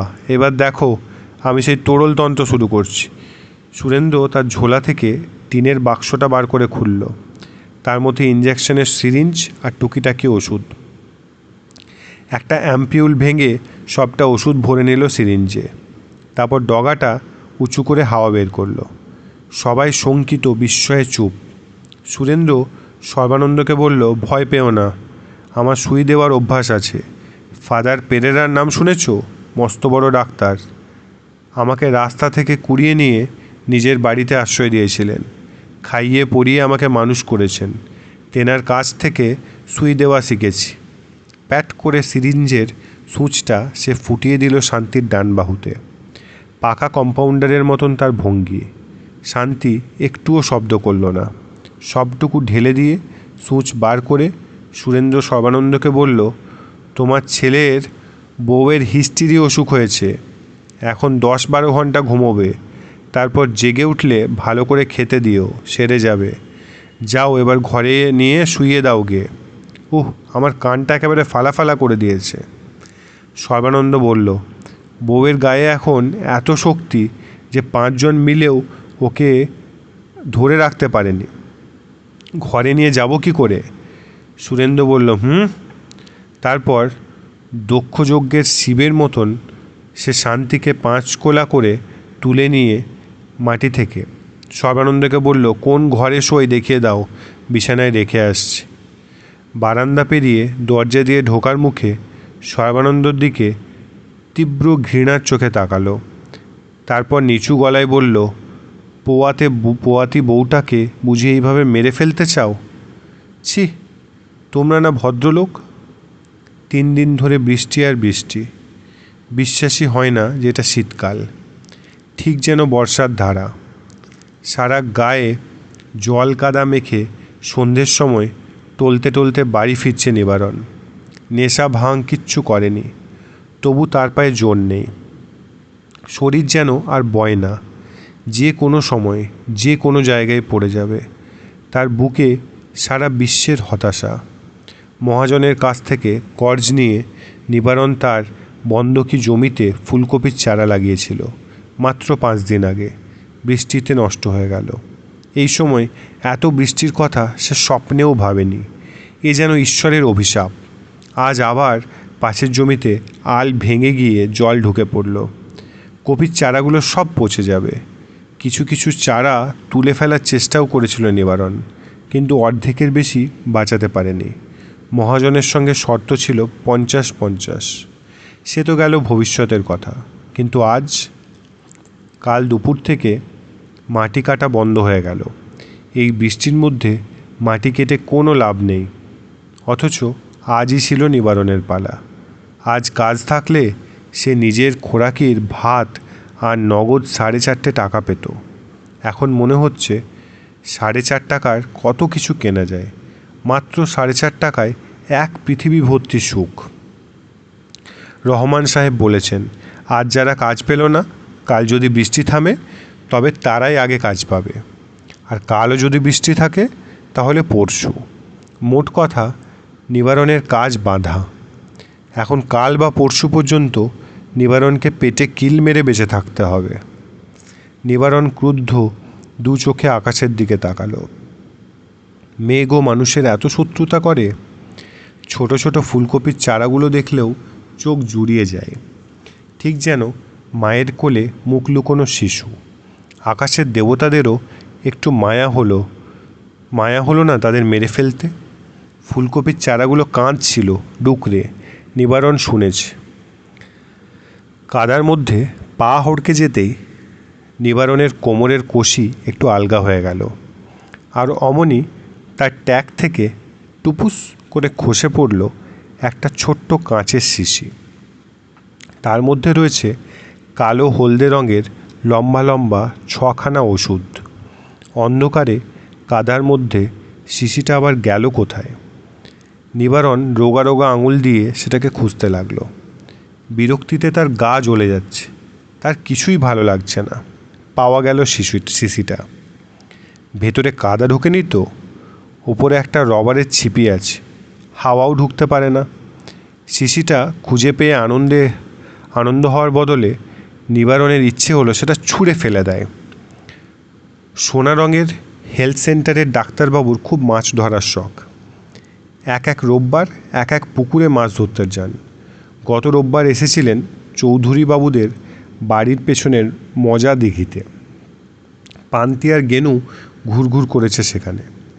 মাছ ধরারই ঝোঁক ডাক্তারবাবুর, মাছ খাওয়ার লোভ নেই। একটার বেশি মাছ ধরা পড়লে বাকিগুলো অন্যদের বিলিয়ে দেন, সবাই জানে। সেদিন ডাক্তারবাবুর ছিপে একটাও মাছ ধরা পড়েনি অবশ্য, কিন্তু তিনি একবার এসেছিলেন নিবারণের বাড়িতে। অল্প বয়সী ডাক্তারবাবুটি ছোট ছেলেমেয়ের সঙ্গে গল্প করেন খুব। পান্তি আর গেনুই টেনে এনেছিল ডাক্তারবাবুকে। ওরা ওদের দাদুকে ভালোবাসে। কদিন ধরে পবন খুবই অসুস্থ, কথা বলার ক্ষমতাও প্রায় নেই। তার ডাক্তারবাবু পবনকে দেখে অনেক লম্বা লম্বা কথা বলে গিয়েছিলেন। এটা খাওয়াতে হবে, সেটা খাওয়াতে হবে। নিবারণকে সে সব কথা এক কান দিয়ে শুনে আর এক কান দিয়ে বার করে দিয়েছে। তার বাপ বুড়ো হয়েছে, এবার মরবে, তা নিয়ে আর আদিক্ষতা করার কী আছে? শীতের শেষটাতেই পুরনো রুগীরা টপাটপ মরে। গতবারেও এই সময় পবন শয্যা নিয়েছিল। সেবার খুব আশা করেছিল নিবারণ যে বাবা এবারে মরেই যাবে। শুধু শুধু বেঁচে থেকে তো পৃথিবীর একরত্তি উপকারে আসে না। ওমা, বুড়ো কদিন বাদেই হাত পা ঝেড়ে আবার উঠে বসল। অবশ্য এবার আর পার পাবে না। আজ বৃষ্টির মধ্যেও খাল ধারে ঝাড়া 2 ঘন্টা নিবারণ বসেছিল গাছতলায়। যদি হঠাৎ বৃষ্টি থামে, যদি মাটি কাটা শুরু হয়, সে সময় ছাতা মাথায় দিয়ে বাঁধের ওপর দিয়ে কলে যাচ্ছিলেন ডাক্তারবাবু। নিবারণকে দেখে নামলেন। ডাক্তারবাবুটি আবার সবার সঙ্গে আপনি আজ্ঞে করে কথা বলেন। কপালে হাত ঠেকিয়ে নমস্কার করে তিনি নিবারণকে জিজ্ঞাসা করলেন, আপনার বাবা কেমন আছেন? এসব জায়গায় শুধু শুধু কথা বাড়িয়ে লাভ নেই, তাই নিবারণ বলেছিল, ভালো। আমার ওখানে একবার আসবেন, আমি কয়েকটা ওষুধ লিখে দেব। আপনার বাবাকে একটা টনিক খাওয়ানো দরকার। নিবারণ চুপ করেছিল। ডাক্তারবাবু আবার বলেছিলেন, আজই আসতে পারেন, এই ধরুন ঘণ্টাখানেক বাদে, আমি তার মধ্যেই ফিরে আসব। সেই সময় যেন নিবারণ নয়, তার ভেতর থেকে অন্য কেউ বলে উঠেছিল, ডাক্তারবাবু, আমরা গরিব, ভগবান আমাদের দুবেলা পেটের ভাতও দেননি, আমরা কি ওসব দামি ওষুধ খেতে পারি? ডাক্তারবাবুটির জোড়া ভুরু। তিনি তার বড় বড় কালো দুটি চোখ নিবারণের মুখের ওপর স্থিরভাবে রেখে কয়েক মুহূর্ত চুপ করেছিলেন। তারপর নিজের হাতের মস্ত বড় ব্যাগটা খুলে ওই ওষুধের শিশিটা নিবারণকে দিয়ে বললেন, এটা দিনে 2টো করে খাওয়াবেন, ভাত খাওয়ার পর। আজ না হোক কাল পরশু আমার ওখানে আসুন, দেখি আমি কি ব্যবস্থা করতে পারি।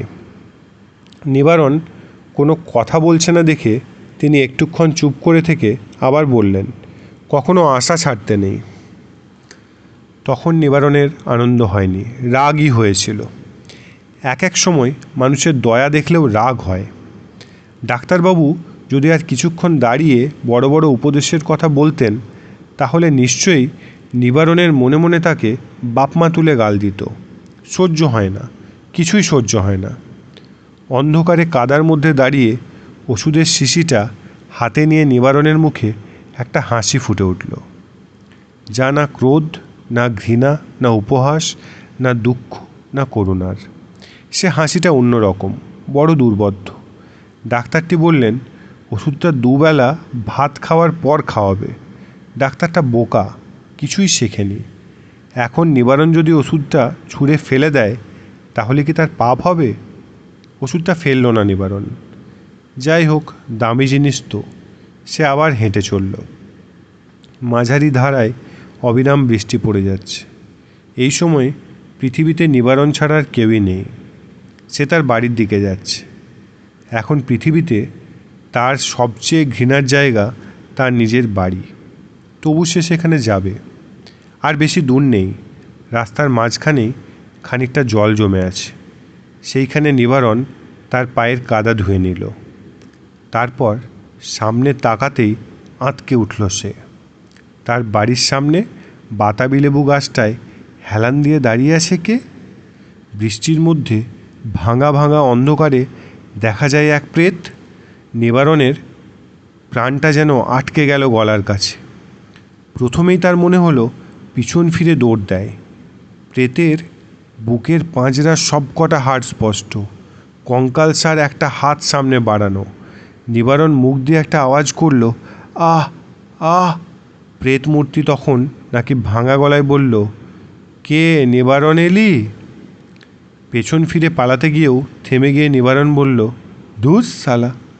সকালবেলাও নিবারণ যাকে দেখে গেছে বিছানার সঙ্গে একেবারে লাগা, ওঠার ক্ষমতা নেই, কথা বলার শক্তি নেই, সে যেই বৃষ্টির মধ্যে রাত্রিরে উঠে এসে বাইরে এসে দাঁড়াবে, এ কথা তো নিবারণ কল্পনাই করেনি। এই যে কই মাছের মতন করা যান, হারামির বাচ্চা শালা।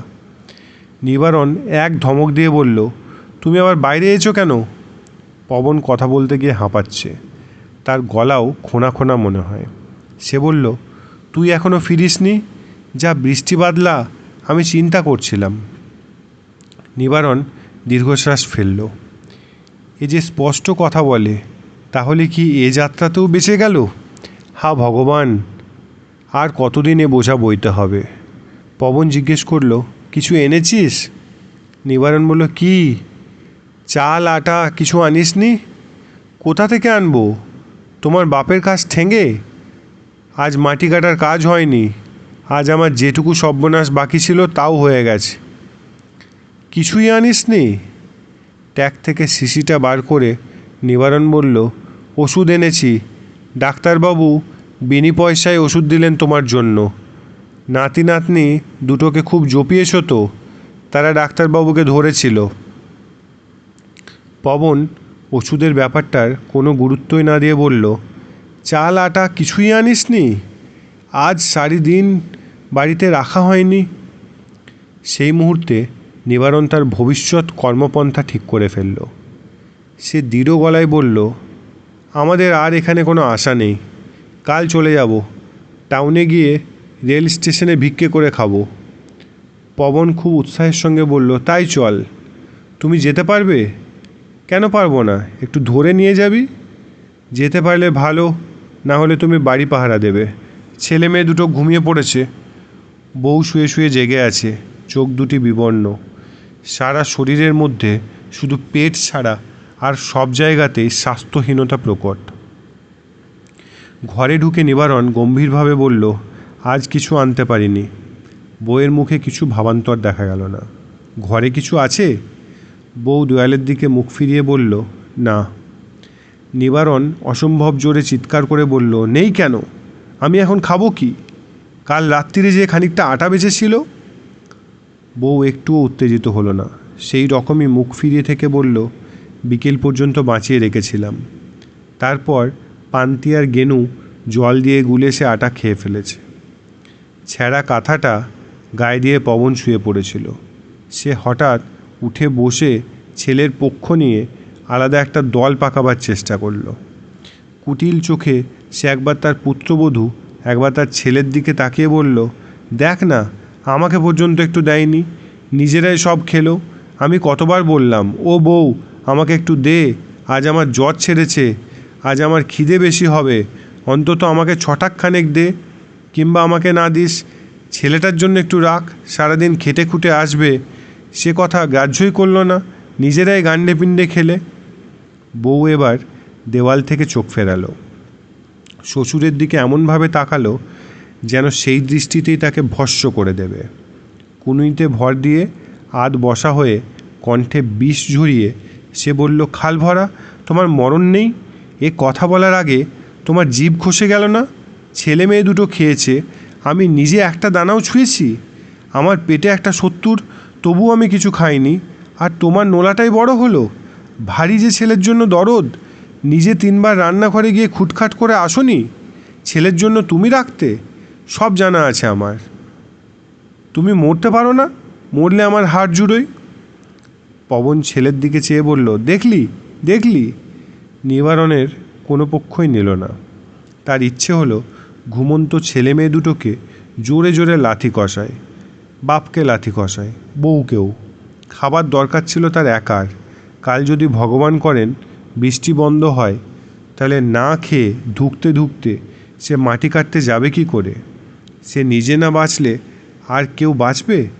সে কথা এরা কেউ বোঝে না। সকলেই রাক্ষসে খিদে নিয়ে হাঁ করে আছে। কালও যদি বৃষ্টি না থামে, তাহলে যেতেই হবে টাউনে। রেল স্টেশনে মাথা গোজার জায়গা জুটে যাবে। টাউনে কেউ না খেয়ে মরে না, টাউনের লোকেদের ওপর ভগবানের অশেষ দয়া। বউ তখনও গজগজ করে যাচ্ছিল। নিবারণ প্রচণ্ড এক ধমক দিয়ে বলল, চুপ। দরজার বাইরে থেকে জল গড়িয়ে আসে ভেতরে, তাই সে জল আটকাবার জন্য দরজার কাছে একটা ন্যাতা পেতে রাখা আছে। সেই ভেজা ন্যাতাটা তুলে নিয়ে নিবারণ হাত পায়ের কাদা মুছল। এখন এই অন্ধকারের মধ্যে তার পুকুর যাওয়ার ইচ্ছে নেই।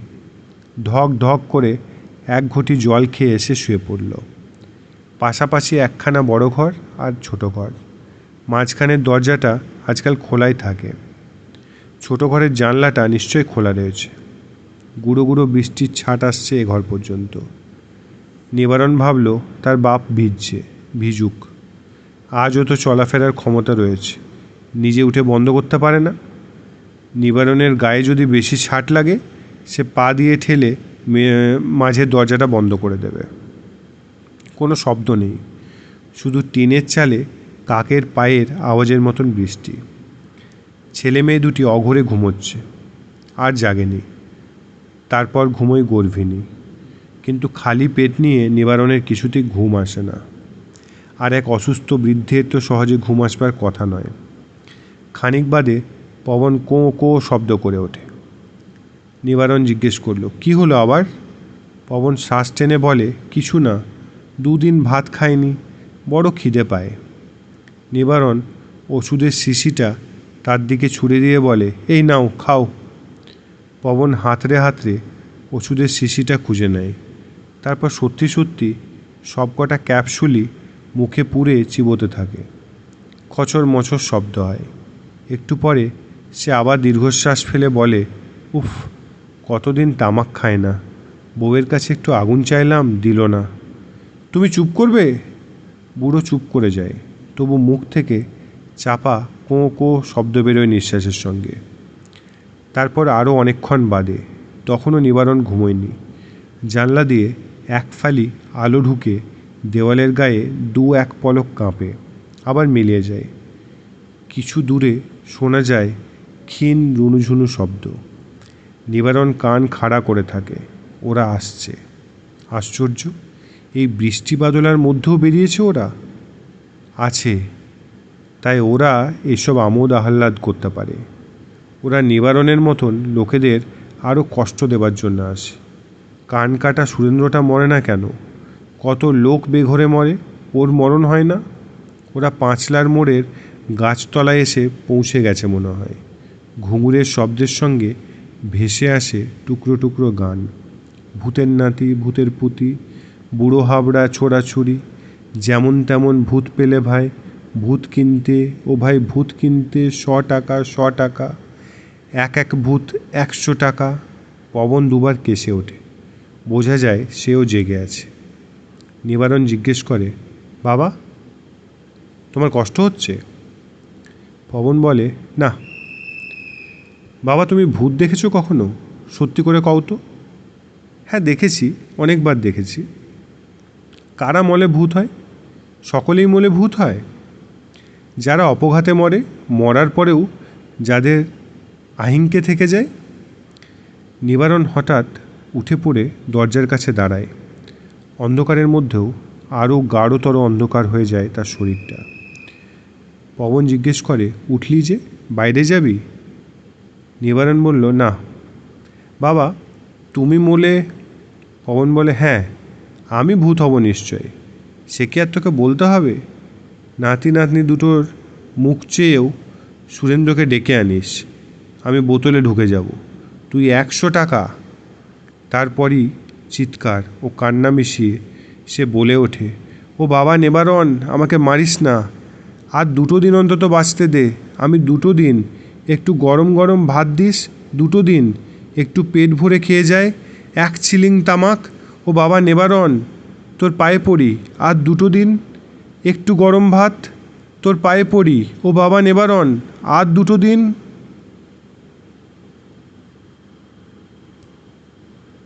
গল্প এখানেই শেষ।